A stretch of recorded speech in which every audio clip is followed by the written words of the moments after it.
Hi everyone, welcome back to our channel. In this video we are going to learn about factor theorem.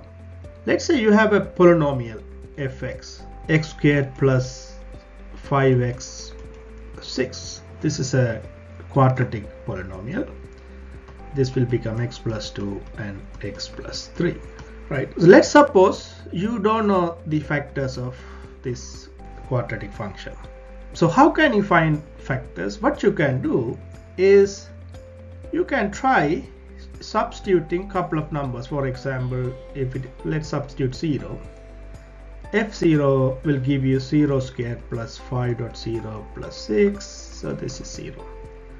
So you got a remainder, right? Therefore, the 0 is not one of the roots. What about 1? 1 squared plus 5.1 plus 6, this is 12. Therefore 1 is not one of the roots. So if 1 is not one of the roots, then x minus 1 is not a factor. What about f minus 2?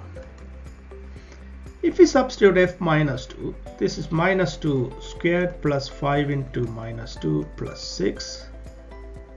This is going to be equal to 4 minus 10 plus 6 equals 0.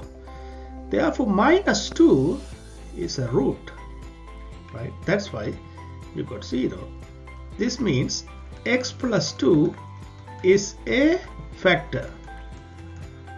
We already know x plus 2 is a factor, but we can confirm this by substituting minus 2.